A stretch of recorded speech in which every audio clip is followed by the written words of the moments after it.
Do you feel uncomfortable when people make a big deal out of your sobriety? Nobody really cares much about anything other than I'm the only non-quitter in the room. They do care about that. People ask about that all the time. They're like, does that guy drink bourbon while you guys do your podcast? I said, absolutely. It helps him. My son, Thomas Eugene Elkert, who's on vacation right now. Full legal name. What's his social? That's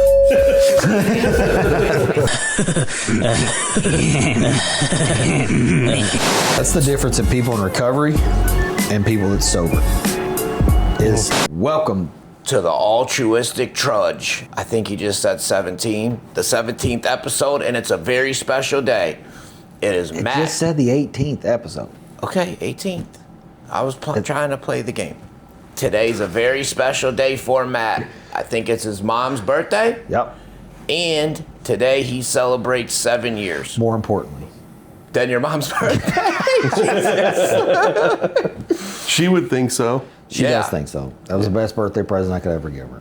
So typically we go around and introduce ourselves. My name is Josh. You know what? I'm just going to say I'm a father today. Today is the last day of school for 2 of my children. I'm going to try to get out of here. Forever? Huh? Yeah, they're done. Yeah. No. It's the last day of Christ the King. I'm going to try to make it to the Honors Assembly. I love you kids. I'm so proud to be your dad. My name's Mike. I work in treatment. I own a treatment facility. Oh, yeah, he does. With these two fine gentlemen here. Drop the name. We can drop the name. Elevate Recovery is what it's called. I'm a dog dad. I have a 3-year-old Labradoodle. Nice. I'm a boyfriend. I thought it was fiance. About to be. Move in. She's moving in this weekend. Moving in this week. Shout out to Brittany for putting up with me. And definitely happy to be here. I'm also in recovery myself. Yeah. All right. I am Matt, and I am 7 years sober today. Believe it or not, that bourbon still looks good. He makes everything look good. I'm kidding. It looks like heartburn. I was thinking about that earlier. I was like, God, even if I did do that, like, can you imagine what that would taste like at 9 a.m.? Heartburn all the rest of the day. I'll do it for you. Yeah. Thank God he does it for us. He'll blame us one day. If it wasn't for those guys in that podcast, I wouldn't be here. He's going around the room in his rehab. My first share. Yeah, so I'm a business owner, a dog father. I don't know if I'll ever become a real father. We're seeing how that goes. Let's see here, what else? I think that's it, man. I'm a fiance, homeowner. Big things in 7 years. My name's Chris. Nobody really cares much about anything other than I'm the only non-quitter in the room, so I'm going to jump right in. They do care about that. They do. Yeah. People ask about that all the time. They're like, does that guy drink bourbon while you guys do your podcast? I said, absolutely. Well, it helps him. Well, yeah. Owner of Black Rose, Yep. and come see him on Golden Tee. He's taking all bets. Got rated #1 cigar shop. We did. First year, #1. It's also an anniversary for us. Just this past week was 1 year. Nice, dude. The weather has sucked in Midwest, Northwest Ohio, so we have held off on planning our party, but it's coming. June 6th will be our official 1 year party. We're going to be gone. Can we postpone that? Is we that won't. negotiable? Yeah, we will. I won't. It's okay, we'll let you renew your locker ship before that. Give him the You gonna card. come back for that? Then go back to the boat? Oh, yeah, you're coming back to golf. Sorry, Chris, go ahead. Yeah. We'll have to discuss who's going to be on it this year. We've Lots had changed in a year, had some huh? changes in a year. 1 year. I think we got a couple free weeks with ours. You did. I was trying to give everybody the rest of May, so next year we can just hammer everybody who signed up in May on June and try to Nice. get it done at once. Nice. 7 years feels like a big accomplishment. A a lot of people don't fully know what to do with accomplishments once they finally happen. Do you ever let yourself feel proud? Yeah, it's it hasn't ever felt like that. Like I was telling Josh the other day, like, I guess now I'm telling the whole world, like, I'm not an emotional person at all. Like, I'm not probably cried in like probably 15 years. Like, I just don't. Weddings, funerals, none of that. Deaths, I've learned to like cut those out of my life because it does, it interferes with me like emotions do. So it's weird. But the other day I was driving down the road and, I was kind of preparing, what today would be like, do I make a Facebook post? Do I not make a Facebook post? Like, what would I say in the Facebook post? The same shit I said last year. And then, like, I just thought about it. And as I'm sitting there thinking about, like, that first picture and the last picture, I just break down. And I'm talking just tears are rolling out of my eyes. Cry. I almost had to pull over. And I couldn't stop. I was just like, stop, get out of me. It was, so I think, what was it, 2-3 days ago was the first day that I've ever really, and we've done a lot in the last year. We've done a lot, in the last 3 years, a lot has happened that has, progressed my life to where it's at now. But 3 days ago or whatever, 2 days ago, was the only time I've felt like that accomplishment. Like, but I can't let that stay there. I got to keep it moving because I honestly believe the reason I'm able to be who I am today is because I don't let those feelings of accomplishment or any kind of emotion, I don't let that stick around long. I just get back to work. Yeah, that was a great day. And like, have you ever had a situation like that where like you're going so hard for so long and then you finally are in the car or have a moment of peace and it just hits you and you're just like, fuck, man. Oh yeah, I don't, especially throughout my sobriety over the years, right? And like, I think a lot of people that are in recovery could probably relate to, like, when you first get sober, you set these goals out of like what you want to accomplish in 2 years and 5 years and 10 years. And like, I know for me early on in sobriety, I set what I thought were extremely unrealistic goals, but turned out that I was undercutting myself in reality, because I'm like, when I first got sober, I didn't have anything. So I'm like, I just want to own a car by the time I'm, 5 years sober. I'd like to have a vehicle, maybe have a cell phone by the time I have a year, something, that'd be cool.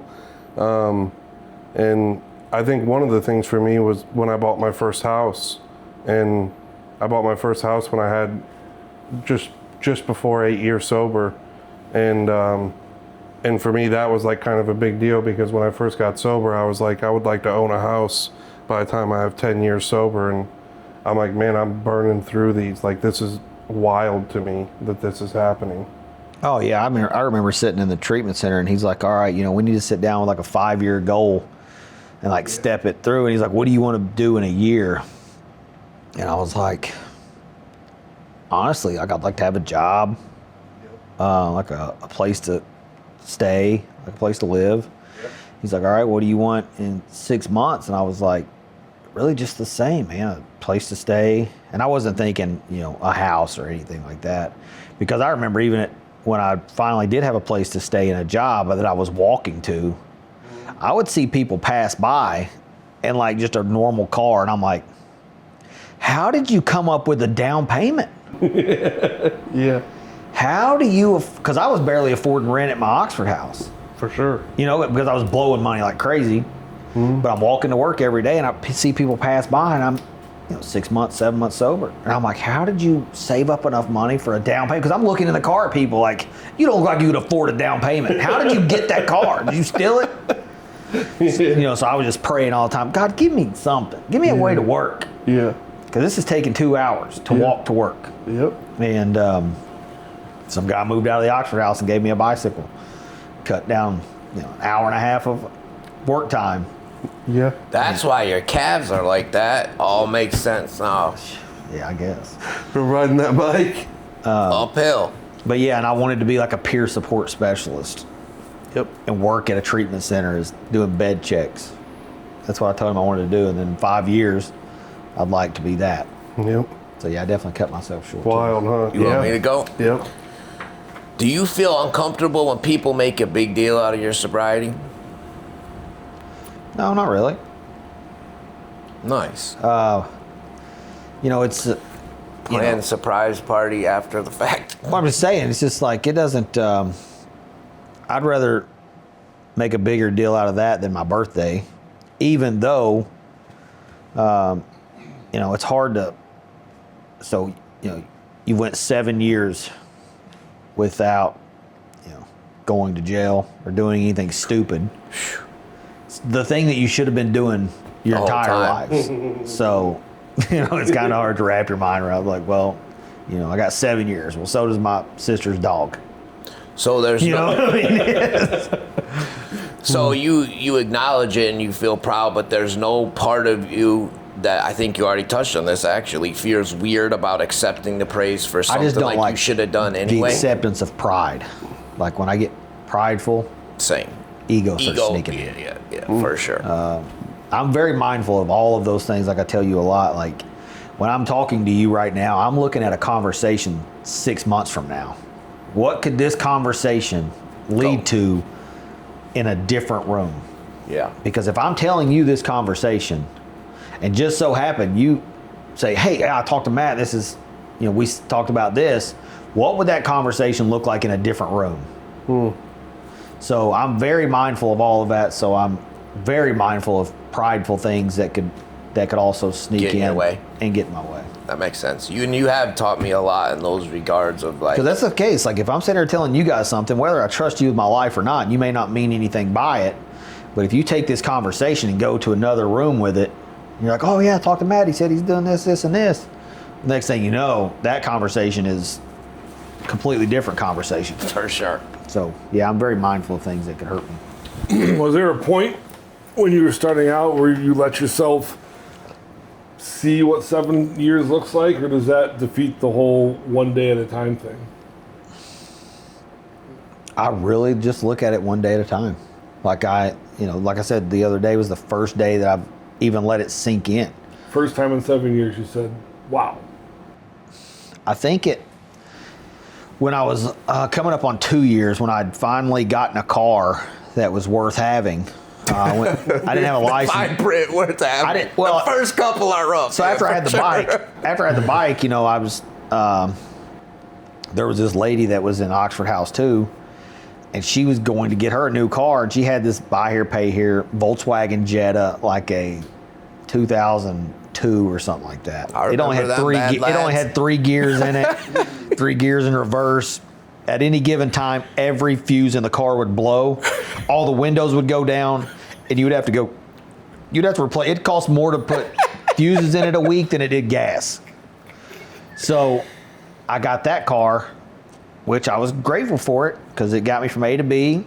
But the first real car that I had was at a buy here, pay here, $1,000 down, which I couldn't believe thanks to the COVID funds.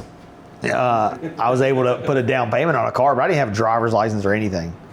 That's when you told me you can buy the car, but you just can't drive it. So after we close, that's that. It was a 2014 Chevy Cruze. I'm talking, it was nice, clean little car. I was driving up to Dayton. Still didn't have a driver's license. Working for Oxford House. But I was driving down the road, and it hit me at that point too. And I think I was right at 2 years sober or something. And I was like, what the hell? Like, the windows were down. I was headed to Dayton. That was the only bad thing about the whole situation. But I was just sitting there and I was like looking at myself in the mirror and I was like, who the fuck are you? Like, how did you pull this off? Like, for real, like, you don't even have a driver's license, you idiot. But, you know, I was determined. I was like, I'm going to change this. Did you have insurance? I don't know. I don't think I could get insurance. Like, I didn't have a driver's license or anything. The vehicle's insured through the buy here, Circus Auto. pay here. Yeah. But yeah, that was the only other time that I really felt it. But I just haven't taken time to like stop and enjoy life. I'm going to more now, but I had to get to a certain place before I could kind of start. I'm going to celebrate and take more time is important, and I got questions coming up on that, but off script here, just based on your timeline, I started doing math in my head. So You started doing what? Math. Meth? Math. Easy. It's triggered. Don't say it like that. Oh. It's like I'm from downriver saying milk or pillow. 7 years would have put you getting sober right before COVID? Yep. What's that look like when the world's ending and you're just recently sober, don't have a lot of time in and going like, fuck, that sounds Yeah, that's great. true. That is sober true. living. And I was seeing people drop off like crazy. But when I tell you, I completely cut the thought of ever wanting to use drugs or drink again out of my mind. I became a professional fisherman. It's good. Like the whole, I want to relapse because I'm lonely. I want to relapse because there's nowhere to go. I can't go to Walmart anymore. I have to wear a mask. Screw that. I'm fishing every single day. I fucking love that. Considered myself a professional fisherman because they were paying me the COVID money because they laid us off they laid us off at work. So yeah, like it didn't affect me at all like it did a lot of people. He said I was getting paid man, to I fish. can only imagine just starting sobriety and then COVID. Yeah, you could see the depression and start getting in on other people, but like I said before, like I said, it's not an option to me. I started a Instagram series. It was Chris's COVID cocktails, and I went out and I bought every fucking ingredient you could find that you wouldn't normally have, and I just started making all the cocktails my bartenders would make me, and that was Chris's COVID cocktails. Yeah, it didn't got a affect, good it didn't ring affect to me it. like I seen affected a lot of people. Like it really did affect a lot of people. Like they would just, I don't know. I don't know if you either got it or you don't. I had it. I remember. The willpower. What about people who had more time in, but then COVID happened? So for me, I was already had one source at its height. One of my partners who had a ton of real estate, and at each address held the LLC. He got the PPP money for all of them, a wild, crazy amount. And I remember getting about $500,000 for one source and thinking like, this is wild. And then one thing that stuck during that period for the forgiveness aspect of it, like I literally made this crazy sheet justifying how I used the funds, and it kept getting rejected. And I reached out to our payroll company, sent me an Excel sheet with 5 lines. And he's like, just fill this out. And I'm like, there's no way they're not taking mine. I'm giving like all background. He's like, trust me. And I'm like, but I can put anything in those 5 lines of an Excel sheet, right? Yeah. Swear to God, that's all they wanted, and it was gone. And it just blew my mind. And also my son, Thomas Eugene Elkert, who's on vacation right now. Full legal name. What's his social? He's We're gonna bleep that one out. 24, and he's on vacation with his friends in Texas, moving back to the single life. I just found out, but He is? Yeah, he graduated during COVID too, and his life dream, his whole childhood, was go to like Cal or somewhere in Florida and have the real college life.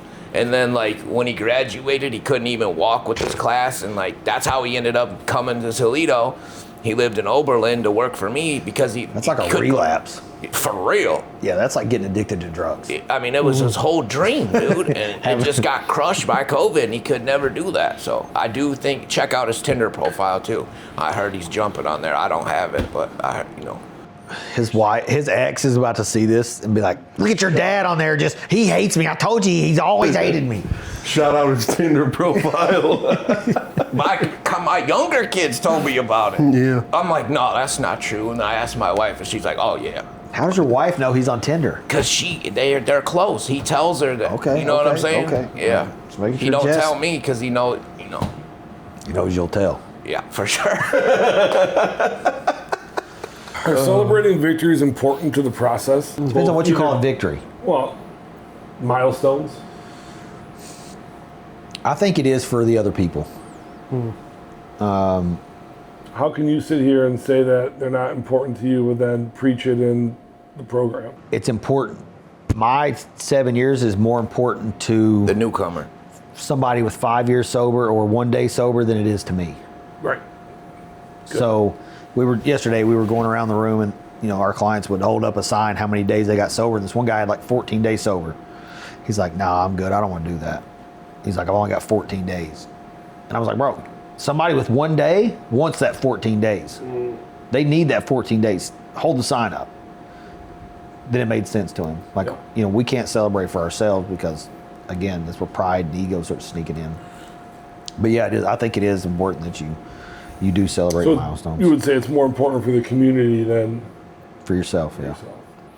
And probably the family members, or like I know you're close with your mom as well, like I am, and I know like my sobriety date means the world to my mom. There's a card on my refrigerator at my house that my mom got me when I had 7 years sober.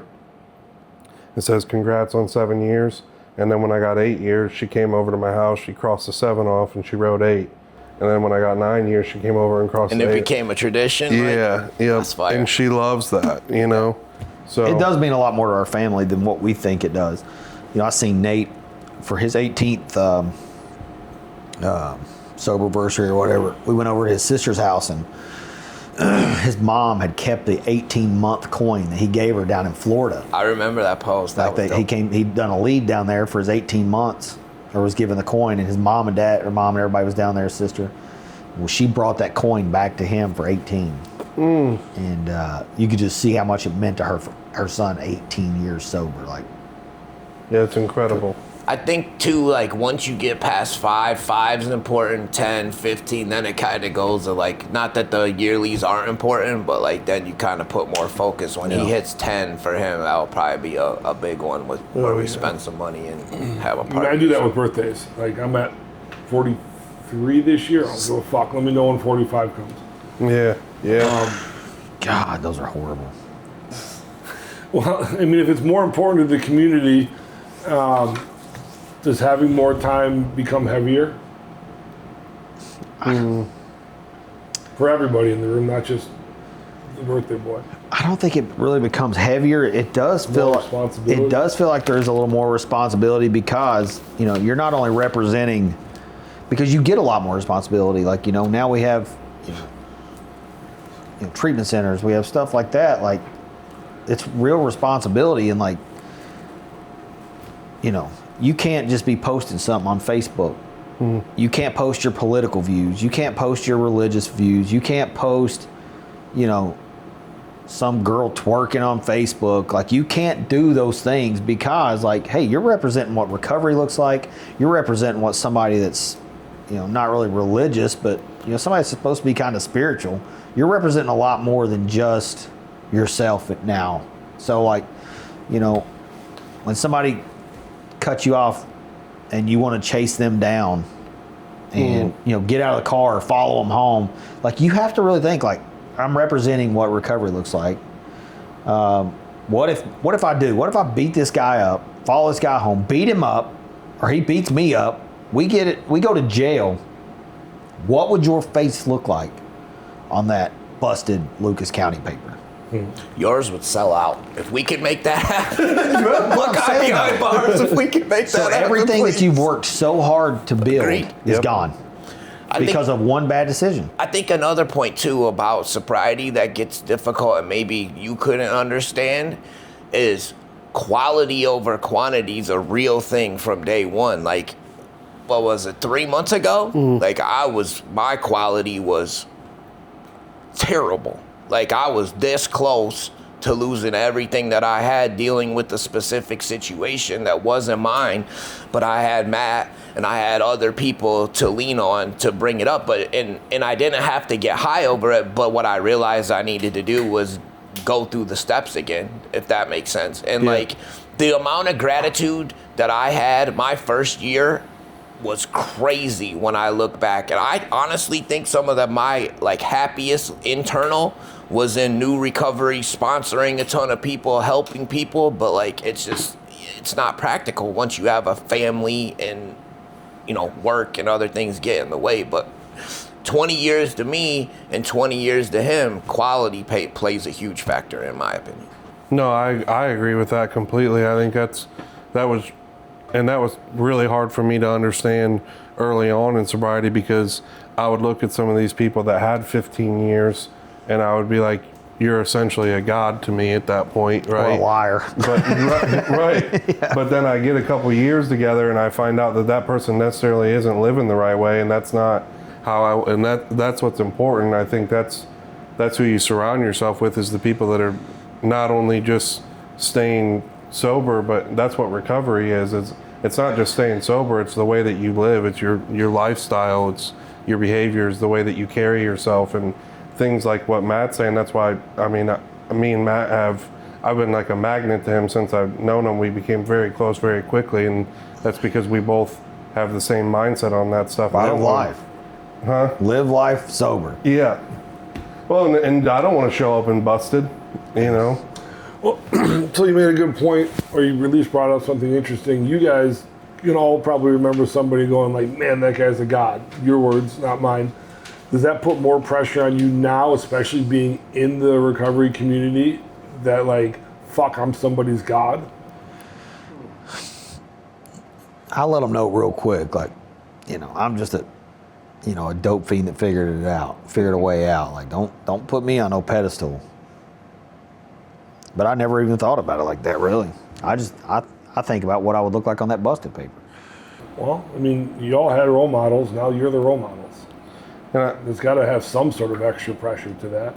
Well, maybe it's helpful. Maybe it helps you keep going. I don't know.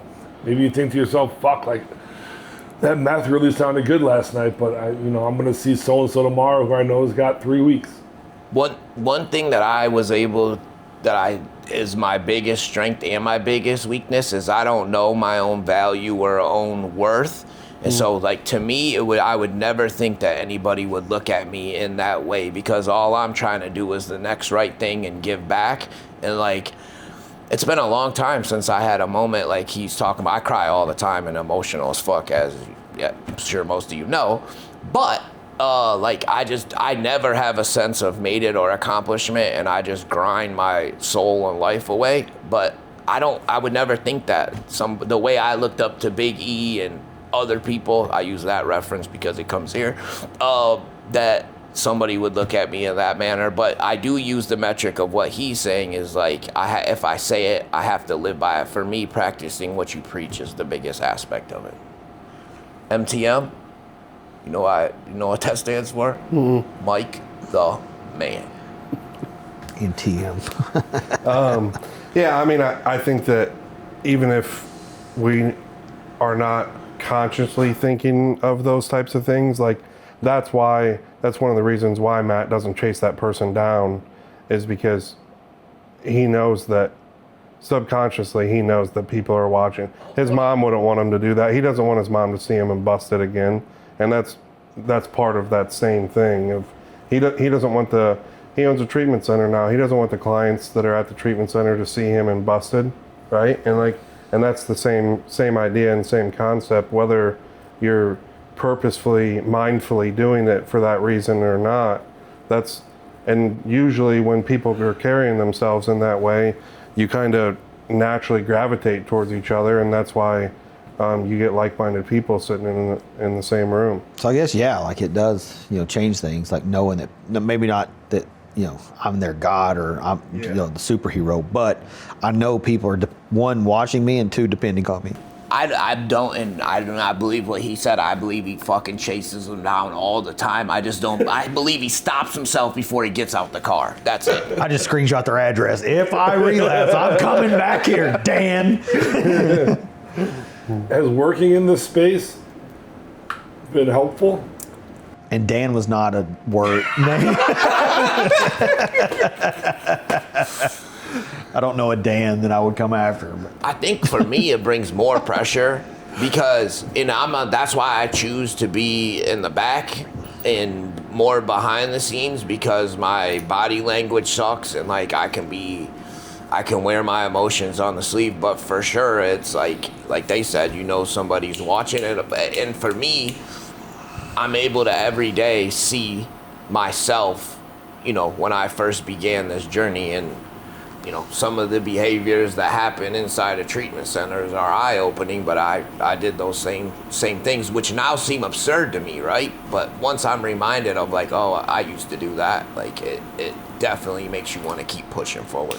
Everyone here except for me works in it. Has that been helpful to stay on track, or? I think so. It feels like a cheat code. I really do. Because you get to see firsthand what it's like if you don't do it. Yeah, you're not going to a regular Joe Schmo job and getting depressed about X, Y, and Z and going, oh, I remember what fixes this. Yeah. Because you're going to work every day seeing everybody else going. When I got involved in it, like I said, I was working at Oxford House. I knew that I wasn't willing to change anything. Like I had seen it working by me working in treatment or some sort of treatment with people in recovery, and I was scared to change anything. Like I'm even if somebody came and like, look, I'm going to give you a CEO position of Toyota, you'll make X, Y, Z. I would question it because I don't know how I would react. Like without having people I can walk in and say, hey man, how's your day going? The guy working at Toyota don't give a shit if I ask him how his day's going. He's clocking out in 12 hours and going home. Get away from me. So yeah, I think it is the cheat code. No, it's not for everybody though. Does every year make you feel stronger, or does part of you still fear losing it? I don't ever feel like I fear losing it. Like I said, during the COVID question, it's just not an option. The idea has been thoroughly smashed. It's gone. Like there's not a part of me that's like, oh man, I know it would be different now. Like I could probably afford to just do an 8-ball a week. Mm-hmm. If I could just keep it to an 8-ball a week, I wouldn't have to steal anything. I wouldn't have to pawn anything. I could afford to do an 8-ball a week, and that would be plenty. Like that thought never crosses my mind. Until now. What's it look Thanks for bringing it up. I mean, does the streak matter, or does you fuck up, you start over, and now you got one day? You screwed up one day. You had an 8-ball. Fuck. What's day one look like again? I feel like that's what kills a lot of people. So the streak matters. I think it does, but at the same time, like I've seen a lot of people have a big streak and mess up one time and just throw it all away. And the problem with what you just posed, if you could realistically go 2 years, do a 8-ball, go a year, do a 8-ball, then you probably might need to look at you qualify to be in this program. You know what I mean? 100%. Yeah. Yeah, I think the unfortunate reality, at least for me, so all I'm going to do is speak for myself in these situations, is that I don't have the ability to just do it that one time. When I share and give my lead, I always like to point out this one part, this story. When I was down in Florida, I was in a treatment center, and they would take us out to AA meetings. And they took us to this AA meeting that this guy was giving his lead, and he's sitting up there in front of everybody, and he starts rattling off all these things that he has, right? And I'm sitting in treatment, and I got nothing, no job, nothing at all, and I'm like, screw this guy, right? Like, what an asshole sitting up there, and you're bragging to all of us about all. He's like, I got a boat, I got multiple vehicles, I own a condo on the beach, I got a vacation house, this beautiful wife, blah, blah. And then what he said was, and he said, I would trade none of them for the first drink, but I would give you every single one of them for the second one, right? And I didn't realize what he meant in that moment. It took me a while to figure it out, but that's how I am as well, and I understand that now. Once I do that the one time, everything's off limits at that, but it doesn't matter. I'm giving everything away to get another one. One's too many, 1,000's never enough. And it's hard probably for you to wrap your mind around that. You don't know what that second one's like for us. It's not the first one that gets us. It's that second. And we will get that I love second. a good streak. I love a good streak. It's so hard to get back on track with just eating right if you've given up your good streak. Once I start cheat something week? though, like I even fat again. Snapchat with the streaks and stuff. Like I would pay $3.99 to restore our streak. I had to delete Snapchat because of that shit. Because I'm over I just thought about that I'm when over he here said that paying. too. I love a good streak. Like my neighbor Mark, he mows my yard, stuff. My old neighbor, we had a streak going literally of absolutely nothing. Like we just take a picture of the floor, just to keep that streak going. He didn't care about the streak. Nor did you. I did. Oh yeah. I would pay to restore it. 100%. And wouldn't even say anything to him. I'm like, I got this. I'll pay it. So like I'm like, and I was the same way with smoking cigarettes. When I quit, I was like, oh, I'm 4 days without a cigarette. I'll have to start over. I'll have to be at ground zero again. Or vaping. When I was quit vaping, I was like, oh, 10 days in, I can't turn around now. I can't stop now. So yeah, those streaks definitely mean something to me. Well, I think it gives you that responsibility. That streak is what starts to add to that, knowing that, like you were talking about holding up that paper in group, So now I think about it, like the people that would just let streaks die, they could never stay sober for a long period of time. What would the version of you 7 years ago think if he saw your life now? The version of my 7 years ago. You in the jail cell, zooted and booted, worried about if you're going to treatment. Can we put a picture of him up from that For time too sure. right now during this? For sure. So that way everyone knows who he's talking to. What? Remember how we were talking about Kalichi and like his timeline of years, and you kind of touched on that. But that guy, day one, what would he think of the guy you are right now?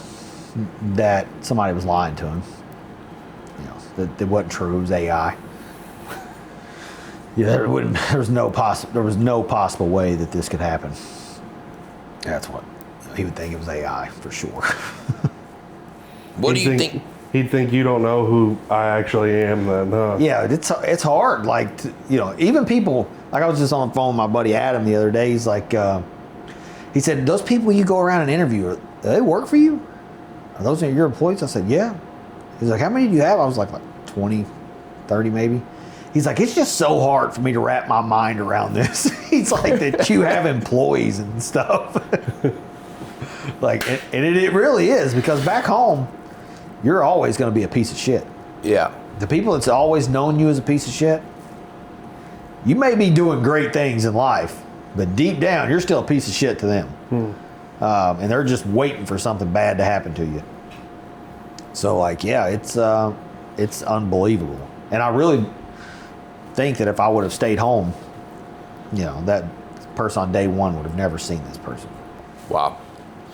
So if you're stuck in your hometown doing drugs, move away. Stop it. Is there anything that guy was afraid of, and you, this person today, still is a common fears between those same people?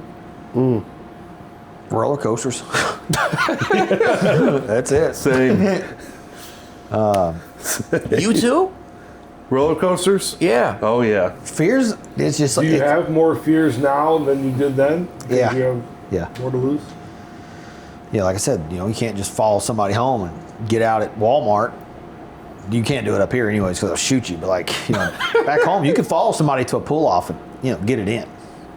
Up here, you don't want to do that. But like, I think about everything now. I think about everything that I'm going to say, everything that I'm going to do, because it doesn't just affect me anymore. It affects the way people look at people in recovery. It affects the way people, look at Christians. It affects the way people look at, just a lot of different things now. Before it was just, who cares? Nobody knows me anyways. I could die and it would take 7 to 8 to 10 days before anybody would be like, has anybody heard from Matt? Now I can literally be in SOS mode for 4 minutes. And everybody's, did you block my number? What's going on? I'm trying to call your phone. It's dead, blah, blah, blah. It's That's me he's speaking of. right now. So are you not allowed to be an asshole and be sober? Yeah, I think you could be an asshole, but you know, What does you being an asshole and chasing someone down have to do with recovery? it doesn't have anything to do with being in recovery if you don't think about it. Like, we have a podcast. I own a treatment center. I have a lot of people that get to see my day to day.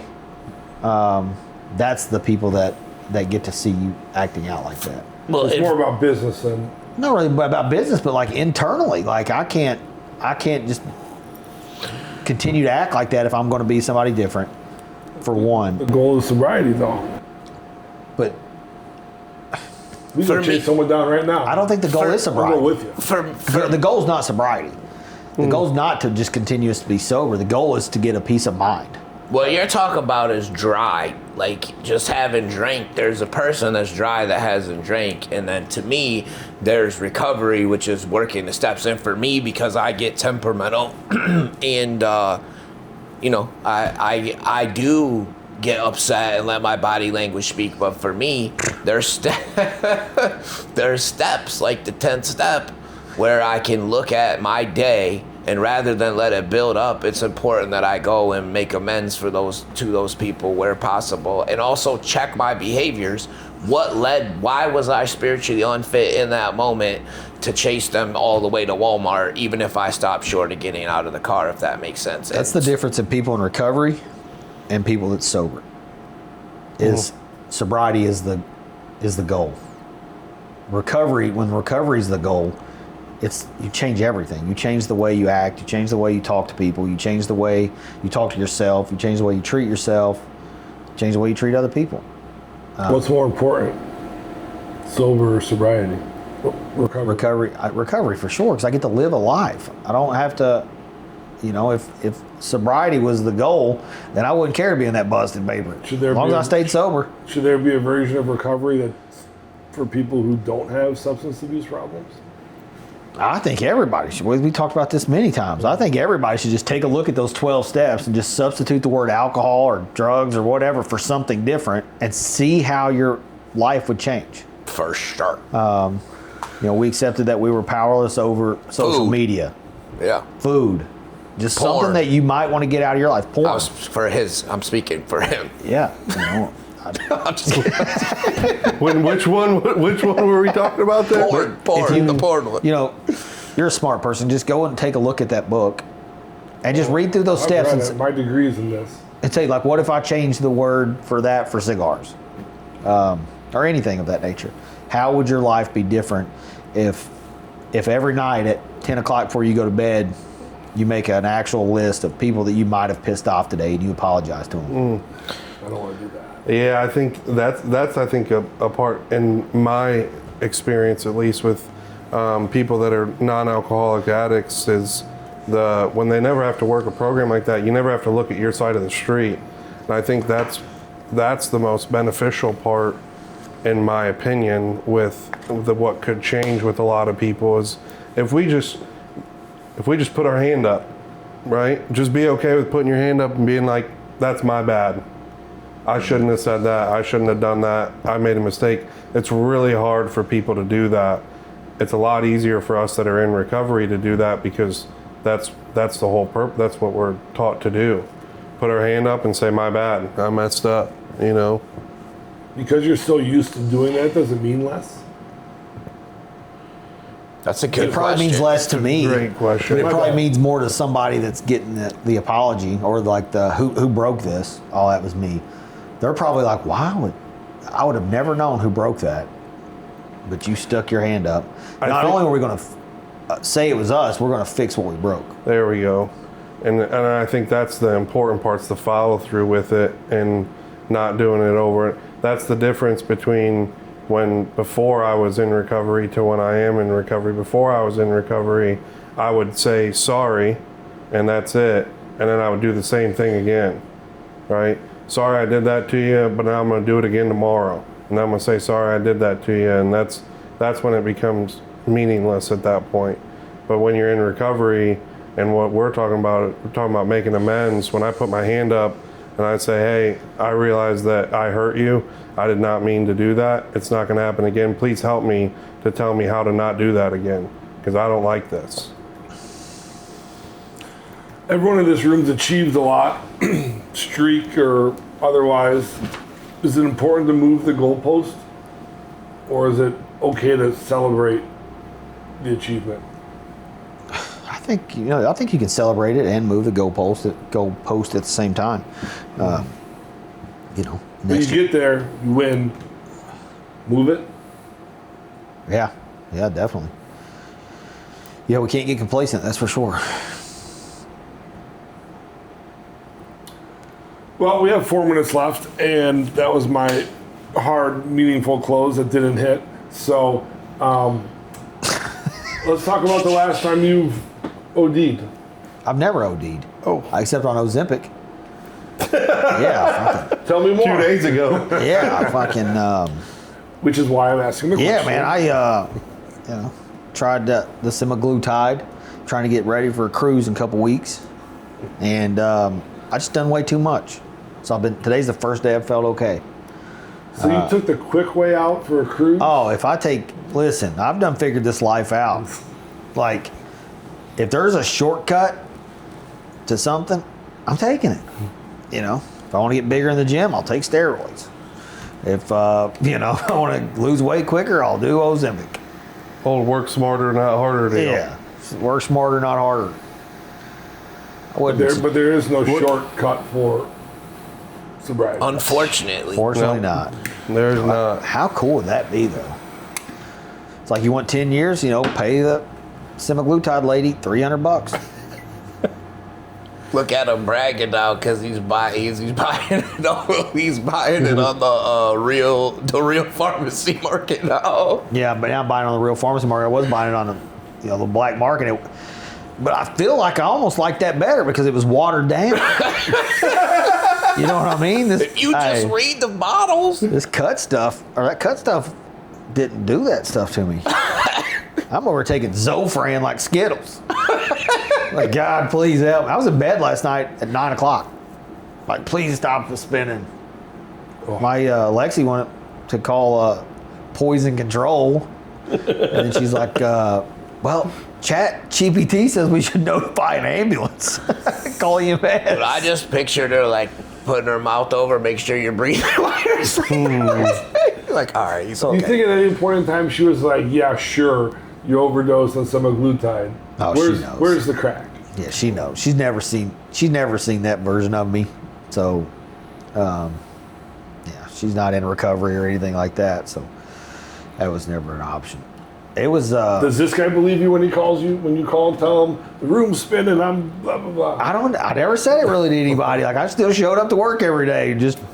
He kind of said it like he said he took a Zofran and was dizzy at the end of the day, but I didn't make the connection that it was, And I'm not just saying like He still showed up every day.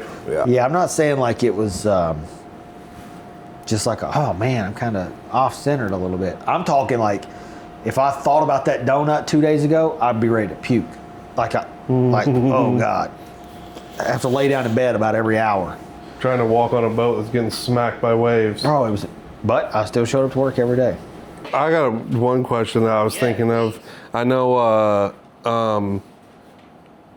I feel like it's sometimes a little bit difficult to realize the amount of time. What's 7 years? Like, how much time does it actually feel like to you? 1 day. Like I said, that day when I made that decision, it was no longer an option anymore. I was going to grind my life off. Like, it feels like 6 months. I felt the same way 6 months into it. Feels like it flies by, right? It does fly by. It does. Did you ever have a moment throughout sobriety in the last 7 years that it felt like you'd been stuck in that moment for a long time when you were in that moment that you can look back on? It's not a bad Good moment. question. It wasn't I wouldn't say a bad moment. Like, it's how bad my life was beforehand. So like, everybody's like, oh, it's so hard to stay sober. No, it's not. What's hard is finding a vein when you're living outside in the cold. That's hard. In your foot. Anywhere. Like, when you're cold, finding a vein is almost impossible. Mm-hmm. That's hard. Mm-hmm. Finding some copper somewhere, to go take to the scrapyard, that's hard. Yeah, this is the easier software Yeah, like way. this is is what you're saying. This is easy. Yeah. Once you get to it, for sure. I know. I think at least for me, like something that I was thinking about was like early on in sobriety, living in the sober house, and I feel like, the exact same way. I felt like I've been in this sober house forever, right? Or like when I talk to somebody that's in treatment, for example, and like their first 30, 60 days, they're like, I've been in treatment forever. And I'm like, if you can get past this and not be stuck in it, you're going to look back on it and you're going to think it was one day. It was all just one day. It was a breeze. Well, it's like this year, this entire year. I look back and, I was posting pictures with me, Nate, and Corey at Legends a year ago. Yeah, in this same year. That's what I was going to say about Black Rose and your anniversary. Yeah, like thinking that's about wild. that. And not Corey, I almost said Delgado. Corey Deming, 1 year at Directions. Congratulations. But it hit me when he said that too. I was like, what? Crazy. That like what happened inside of this last year happened so fast, but it was also so many things, at least for our stratosphere. Yeah, I've had a lot of trials, a lot of tribulations, a lot of ups, a lot of downs. But the mindset, like I've been sober 6 months. What do you do when you're off that pink cloud? Yep. I don't know if I've ever had the pink cloud or if I'm still on a pink cloud. But Still on the pink cloud. Tell me Nice, more nice. about pink clouds. It sounds like a riot. That's what we call it when you're like that in the very beginning when you're just riding high off. Yeah, I definitely have That's the pink key. cloud. Don't ever get off that pink cloud. Yeah. I love that. I just do what I did yesterday, Yep. and it works. Take a shower every day. Treat people nice, the best of my ability. Treat people how I want to be treated. Period. If you could give like three, 4 moments in the last 7 years that you were like, these were big Look at moments this for me, guy. what would they be? Pivotal moments. The day driving to Dayton was a big one. When I was living in an Oxford house and they asked me to go open another Oxford house was a big one for me. Because I was like 6 months, 7 months sober.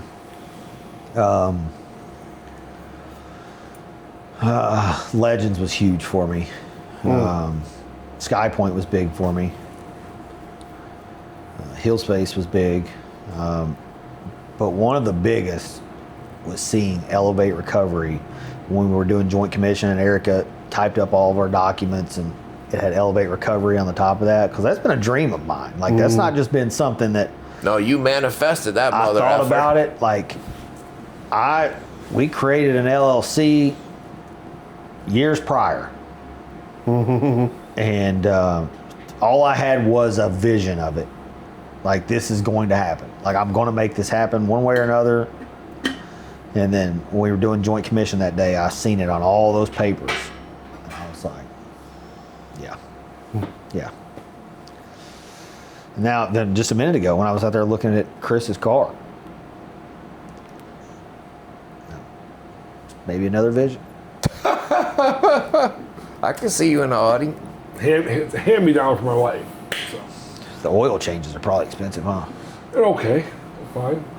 Well, for somebody like of your You stature. just gotta tell them I want my fucking oil changed and I don't want the fucking 900 point inspection and I don't want this and that. I don't need an air I filter. took my oil, got an oil change, I don't know, they're longer apart too. So like 8,000 miles type thing. Okay. And they're like a few $100.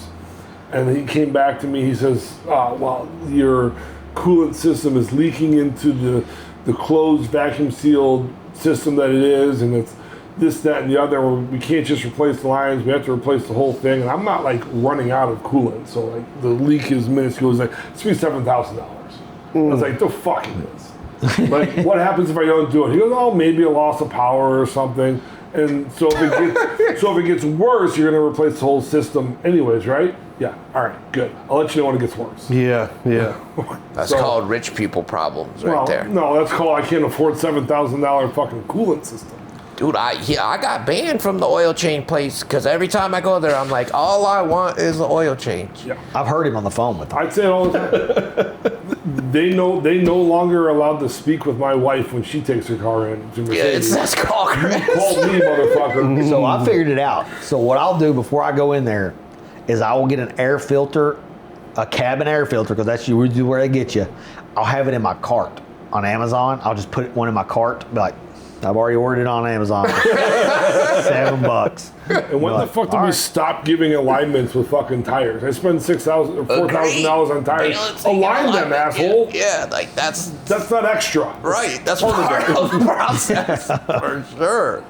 Everything's a la carte nowadays. Like, oh, you wanted a balance insane. and an alignment? The No, wife that's took separate. it in the other day, and they just for an oil change, and they got her for a brake fluid flush, which is fine. It's scheduled maintenance on 75,000 miles. They probably get to have your brakes working properly. And they're like, well, yeah, also probably like give you an alignment. And as I tell them unless it's free, you don't want an alignment. Yeah. Yeah. What does your wife drive? That's her hand-me-down. Funny story. Please tell me a Cavalier. No, she drives an AMG Of course she does. G53. Those assholes are the reason we had to get that car. I was happy with my 120,000 mile Q7. I'll beat that thing up to 300,000 miles. I love that car. That was the first car that my phone connected to. I was happy with it. 120,000. Yeah, the Audi, the old Do that Audis a are year. wrong. What? I do that a year. Well, you drive too much. Anyways, point is, there was some weird sensor that went wrong on the current car out there, and they couldn't figure it out. And they had it for like a month, and they give it back, and it would do the same thing. And they kept telling you the wheel was going to fall off. Pull over now, wheel bearings loose, or something like that. So we brought it back, and then the loaner that they gave her, is the car she currently drives, was running out of expiration on the dealer tags that they had. So she brought it back in, and they put it back on. And well, they said, hey, we're gonna give you a different car. They gave her like a crappy car. And she goes, no, I love that other car. Let's just buy that one, and then you can take the one that's in the shop and trade your car in. So she got her nice fancy car, which she deserves. She does. She's a good woman from what I've heard. And I traded in my car, which was nothing wrong with it.